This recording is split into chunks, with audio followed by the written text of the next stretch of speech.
और बड़ी खबर आ रही है। आपको बता दें कि मशरिक़ वस्ता में बहरान थमने का नाम नहीं ले रहा है। इस बीच ईरान ने एक बार फिर से बहरीन और उर्दुन में ईरान ने ताजा हमले किए हैं। जी हां, जॉर्डन और बहरीन में ताजा हमले ईरान की तरफ से किए गए हैं, जो बड़ी खबर आ रही है।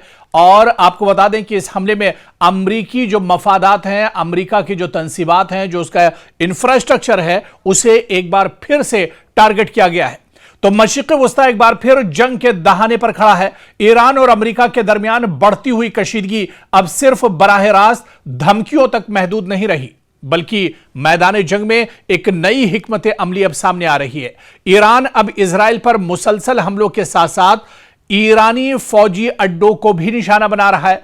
उन अमरीकी फौजी अड्डों को भी निशाना बना रहा है ईरान, जो पूरे खित्ते में वॉशिंगटन की अस्करी ताकत की रीढ़ की हड्डी समझे जाते हैं, जो बहुत इंपॉर्टेंट है दरअसल पेंटागन और वॉशिंगटन के लिए। हालिया दिनों में बहरीन और उर्दन में मौजूद अमरीकी फौजी तंसीबात पर होने वाले हमलों ने न सिर्फ अमरीका बल्कि उसके इत्तेहादी ममालिक को भी तशवीश में मुब्तला कर दिया है। परेशान है अमरीका।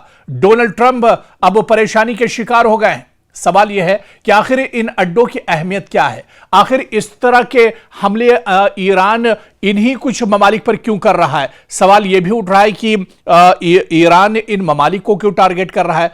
जवाब ईरान का साफ साफ यह है कि दरअसल हम खलीजी ममालिक को या इन ममालिक को अटैक नहीं कर रहे, निशाना नहीं बना रहे, बल्कि इन ममालिक में जो अमेरिका का इंफ्रास्ट्रक्चर है, अमेरिका के जो तंसीबात हैं, अमेरिका के जो एयरबेस हैं, जो उसके फौजी हैं, दरअसल ईरान उनको टारगेट कर रहा है।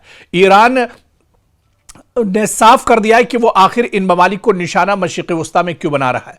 और अगर ये हमले इसी तरह जारी रहे तो आप ये मान लिए कि खित्ते की ताकत का तवाजुन अब दरअसल बिगड़ता हुआ नजर आ रहा है। अब यहां ईरान के हाथ से ये बाजी जाती हुई अब नजर आ रही, फिसलती हुई नजर आ रही है। फौजी जो एक्सपर्ट्स हैं, इनके मुताबिक ईरान की कोशिश यह है कि अमेरिका को एक ही महाज पर लड़ने के बजाय मुख्तलिफ समतों से दबाव बनाया जाए, मुख्तलिफ समतों से उसके ऊपर प्रेशर बिल्डअप किया जाए। इसलिए ईरान के तवज्जो इन मराकिज पर मरकूज है, जहां से अमेरिका दरअसल अपनी बहरी और फजाई कार्रवाइयां चलाता है, इंटेलिजेंस मालूमात हासिल करता है, अपने इत्तेहादियों को फौजी मदद फराहम करता है, जंगी जहाजों और तैयारों को ईंधन और रसद मुहैया कराता है। यानी हदफ सिर्फ फौजी नहीं बल्कि अमेरिकी लॉजिस्टिक नेटवर्क भी है। और आप देखिए कि बहरीन दरअसल बहुत इंपॉर्टेंट है अमेरिका के लिए। बहरीन में अमेरिका ने बहुत इन्वेस्ट करके रखा है। अमेरिका के बड़े बड़े यहां पर शॉपिंग मॉल्स, अमेरिका का जो एयरबेस है, उसका हवाई अड्डा है, उसके कई हजार फौजी यहां पर मौजूद है। तो बहरीन अमेरिका के लिए मशरिक़ वस्ता में सबसे अहम बहरी अड्डों में शुमार होता है, क्योंकि यहां अमेरिकी बहरिया का 5th फ्लीट भी कायम है। और यह फ्लीट आप देखिए कि कई इलाकों में अमेरिकी बहरी कार्रवाइयों की निगरानी करता है। खास तौर से जो बहरीन का 5th फ्लीट है वो खलीज फारस, अबनाए हुर्मुज, खलीज ओमान, बहरे अरब और बहरे अहमर को एक तरह से सेफगार्ड देता है, इसकी हिफाजत करता है। इसकी निगरानी दरअसल बहरीन से ही होती है। 5th फ्लीट ही इन तमाम जो ये समुद्री रास्ते हैं, गुजरगाहें हैं, इनकी जो निगरानी होती है वो बहरीन से होती है। इसी बेड़े के जरिए अमेरिका ईरान की बहरी सरगर्मियों पर नजर रखता है और इजराइल समेत अपने इत्तेहादियों को समुद्री तहफ्फुज़ भी फराहम करता है। इसी वजह से बहरीन पर ईरान के हमला करने की एक बहुत बड़ी स्ट्रेटेजी है। रिपोर्ट्स के मुताबिक ईरान या उसके हिमायत याफ्ता अनासिर ने बहरीन में अमरीकी फौजी तंसीबात को निशाना बनाने की कोशिश की, जिसका मकसद अमरीकी कमांड एंड कंट्रोल सिस्टम पर दरअसल दबाव डालना था। अगर ऐसे हमले कामयाब होते हैं तो इसके नतीजे में आप ये मानकर चलिए कि बहरी कार्रवाइयां मुतासिर हो सकती हैं, इंटेलिजेंस राब्ते कमजोर अमेरिका के पड़ सकते हैं, अमेरिकी बहरी बेड़े की नक्ल हरकत सुस्त पड़ सकती है, खलीज में मौजूद अमेरिकी जंगी जहाजों की सपोर्ट भी मुतासिर हो सकती है। और फिर इसके बाद अगर बात तो उर्दुन यानी उर्दन की जाए, जॉर्डन की जाए, यह भी बहुत इंपॉर्टेंट है। यह भी अमेरिका का एक बहुत अहम अड्डा एक तरह से माना जाता है। उर्दन बज़ाहिर जंग का मैदान नजर नहीं आता, लेकिन फौजी एतबार से यह अमेरिका के लिए मशरिक़ वस्ता में या खलीजी ममालिक में इंतहाई अहम मुल्क है अमेरिका के लिए। उर्दन में मौजूद टावर 22, आपने नाम सुना होगा, जब से जंग छिड़ी है टावर 22 का नाम भी सामने आ रहा है।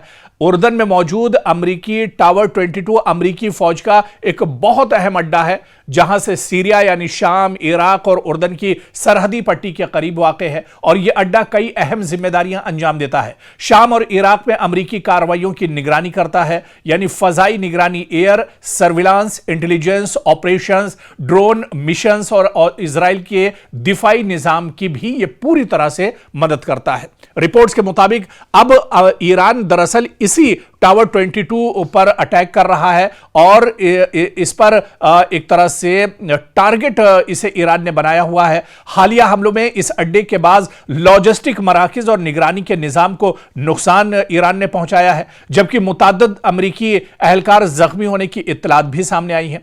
अगरचे नुकसान की मुकम्मल और आजादाना तस्दीक एक तरह से नहीं हुई है। अमेरिका, जैसा कि हम आपको पहले भी बता चुके हैं कि अमेरिका दरअसल इन्हें छुपाने की पूरी कोशिश करता है। अमेरिका यह चाहता है कि ये चीजें दरअसल निकलकर सामने ना आने पाए, जो हमले हो रहे हैं वो हमले दुनिया के सामने ना आने पाए, वरना अमेरिका की जो चौधराहट है, अमेरिका का सुपर पावर वाला जो टैग है, वो दरअसल कहीं ना कहीं उस पर असर पड़ेगा। और यह कहना अभी कबल अज वक्त होगा कि अमेरिका की कई दहाइयों पर मुहित बालादस्ती खत्म होने वाली है, लेकिन इतना जरूर है कि अमेरिका को बहुत बड़ी चोट दरअसल मशरिक़ वुस्ता में लगी है, जिसकी भरपाई करने में अमेरिका को एक लंबा वक्त लगेगा, या फिर अमेरिका मशरिक़ वुस्ता छोड़कर चला जाएगा, या फिर मशरिक़ वुस्ता में अगर रहता है तो उसका वो दबदबा नहीं रह जाएगा जो अब से कुछ साल पहले या इन जंगों से पहले जो अमेरिका का दबदबा मशरिक़ वुस्ता में हुआ करता था। क्योंकि मशरिक़ वुस्ता में जारी जंग अब सिर्फ ईरान, अमेरिका और इजराइल के दरमियान फौजी तसादुम तक महदूद नहीं रही, बल्कि इसने दुनिया के दो अहम तरीन बहरी तिजारती रास्तों को भी अपनी लपेट में ले लिया है। एक तरफ अबनाए हुर्मुज में ईरान और अमेरिका की कशीदगी बढ़ रही है, तो दूसरी जानिब यमन के हुसी जो लड़ाके हैं, उन्होंने बुहैरे अहमर और बाबुल मंदब में सऊदी अरब के खिलाफ नई बहरी कार्रवाइयों का आगाज कर दिया है। अगर यह बहरान मजीद शिद्दत इख्तियार करता है तो इसके असरात सिर्फ खलीजी ममालिक तक महदूद नहीं रहेंगे, बल्कि भारत, यूरोप, चीन और पूरी आलमी मईशत पर इसके असरात मुरत्तब हो सकते हैं। रिपोर्ट्स के मुताबिक हुसी लड़ाकों ने दावा किया है कि उन्होंने बुहैरे अहमर में सऊदी अरब से वाबस्ता 2 ऑयल टैंकर्स इंसिलिया और लैला को मिसाइलों और ड्रोन से निशाना बनाया है। हुसियों के मुताबिक इन हमलों के नतीजे में दोनों जहाजों में आग लग गई, ताहम इन दावों के हर पहलू से आजादाना तस्दीक नहीं हो सकी। दस्तयाब इत्तलात के मुताबिक सऊदी हुक्काम ने सिर्फ एक जहाज पर हमले और इसमें आग लगने की तस्दीक की है, यानी सऊदी अरब इस बात की तस्दीक करता है कि हमला तो हुआ है, जबकि जो हुसी लड़ाके हैं, हुसी मुजाहिदीन का कहना है कि अमेरिका और उसके इत्तेहादियों के 2 ऑयल टैंकर्स को निशाना बनाया है, जबकि सऊदी अरब का कहना है कि यह हमला हुआ है जिसमें एक ऑयल टैंकर दरअसल तबाह बर्बाद हो गया, उसमें आग लग गई। लेकिन आप देखिए कि बाबुल मुंदब जो है, यह दुनिया के अहम तरीन जो समंदरी रास्ते हैं इनमें शुमार होता है। यह बुहैरे अहमर को खलीज अदन और फिर बहरे हिंद से मिलाता है, जबकि आगे यही रास्ता नहर सुइज के जरिए यूरोप तक पहुंचता है। और फिर आप देखिए कि एशिया से यूरोप जाने वाले कंटेनर जहाज गुजरते हैं, तेल और LNG की बड़ी मिकदार यहां से मुंतकिल होती है। आलमी तिजारत का एक बहुत बड़ा और अहम हिस्सा दरअसल इसे माना जाता है। अगर यह रास्ता गैर महफूज हो जाए तो जहाजों को अफ्रीका के जुनूबी किनारे यानी कैप ऑफ गुड होप से लंबा सफर तय करना पड़ता है, जिससे वक्त, लागत और इंश्योरेंस अखराजात कई गुना बढ़ जाते हैं। अब तक दुनिया की सबसे बड़ी तशवीश दरअसल अबनाए हुर्मुज थी, जहां से खलीजी ममालिक का बेशतर खाम तेल यानी रॉ मटेरियल दुनिया भर में जाता था। लेकिन अब अगर बाबुल जो मुंदब है ये मुसलसल खतरे में रहता है, तो दुनिया के 2 अहम बहरी जो अहम तरीन बहरी रास्ते हैं, यानी एक साथ इन पर दबाव आ जाएगा। बल्कि सादा अल्फाज में यह कहा जाए कि हुर्मुज तेल को खलीज से बाहर निकालने का दरवाजा है और बाबुल मंदब जो है इसी तेल और तिजारती सामान को यूरोप और आलमी मंडियों तक पहुंचाने का अहम रास्ता माना जाता है। और अगर इन दोनों रास्ते अगर ये मुतासिर हों तो पूरी आलमी सप्लाई चेन शदीद दबाव का शिकार हो सकती है।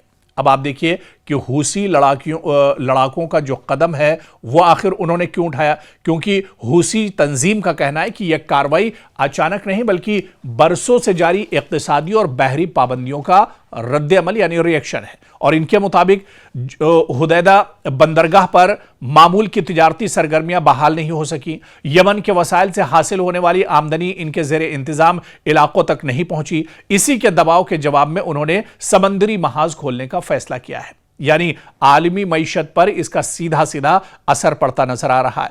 अगर बहरी रास्ते गैर महफूज होते हैं तो जहाजों की इंश्योरेंस महंगी हो जाती है, शिपिंग कंपनियां मुतबादिल रास्ते इख्तियार करती हैं, सफर कई दिन बल्कि कई हफ्तों तवील हो जाता है, तेल गैस और दीगर दरामदी अशिया महंगी हो सकती हैं, आलमी सप्लाई चेन में ताखीर पैदा हो सकती है। इसका असर सिर्फ तेल तक महदूद नहीं रहता बल्कि खुराक, इलेक्ट्रॉनिक्स, गाड़ियां, मशीनरी और दीगर अशिया की कीमतों पर भी सीधे सीधे इसका असर पड़ता है। हिंदुस्तान पर भी इसका असर होगा अगर इस तरह के हालात होंगे।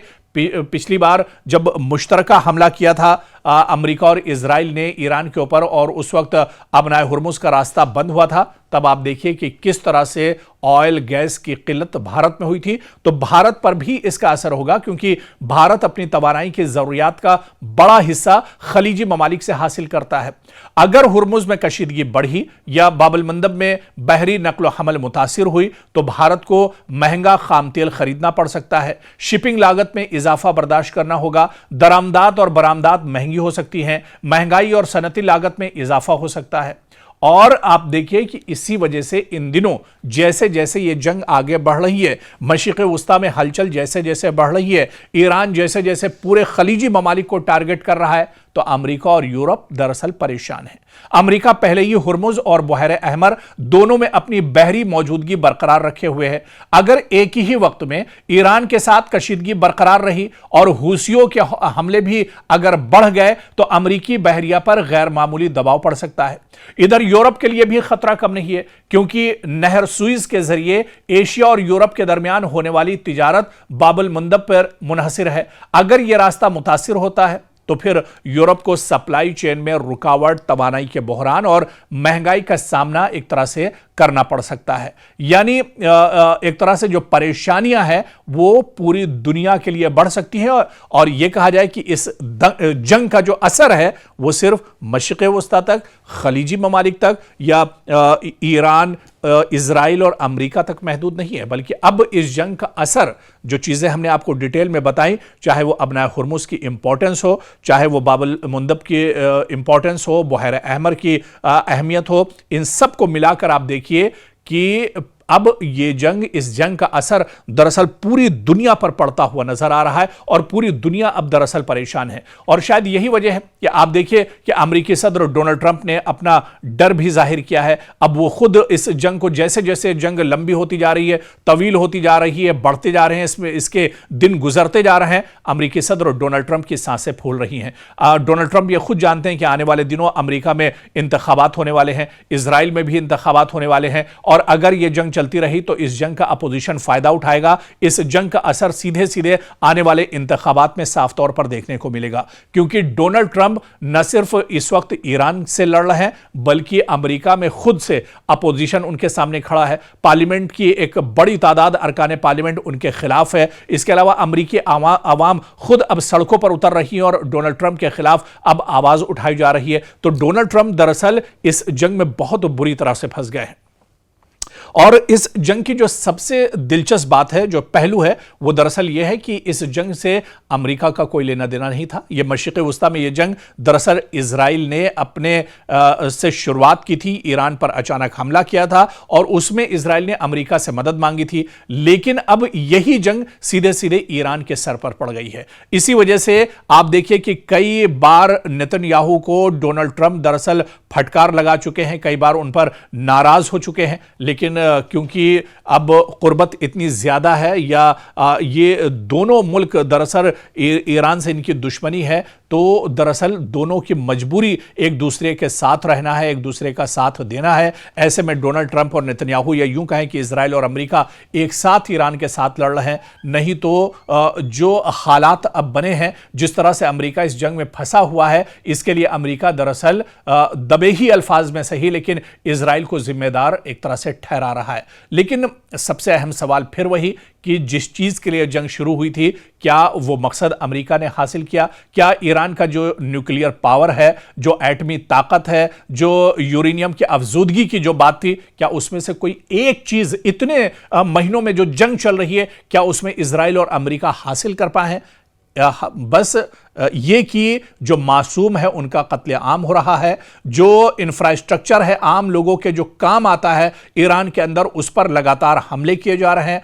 आप देखिए कि मदरसे, स्कूल, मसाजिद और दरगाहों को नुकसान पहुंचाया जा रहा है, उन्हें टारगेट किया जा रहा है, स्कूली बच्चों का कत्लेआम किया जा रहा है, बमबारी हो रही है, इंसानियत का ये कह लीजिए कि कत्लेआम किया जा रहा है। तो ऐसे में एक तरफ ये कहा जाए कि जिस मकसद के लिए जंग शुरू हुई थी, उस मकसद को लेकर 1% कामयाबी दरअसल अमेरिका और इजराइल को नहीं मिली है। या डोनाल्ड ट्रंप का जो पहले नारा था कि ईरान को खत्म कर देंगे और ईरान का जो न्यूक्लियर प्लान जो उसका है, जो उसका जो सबसे बड़ा प्रोजेक्ट है जिसके लिए जंग शुरू हुई है, उसे एक तरह से तबाह बर्बाद कर देंगे और दुनिया एक तरह से सेफ हो जाएगी। लेकिन इतनी दिनों के जंग के बाद आज भी अमेरिका के हाथ खाली हैं। डोनाल्ड ट्रंप आज भी दरअसल खिसियानी बिल्ली की तरह से मीडिया के सामने आते हैं, बयान देते हैं और चले जाते हैं, लेकिन नतीजा फिर वही 0 का 0 यानी 0 ही एक तरह से रह जाता है।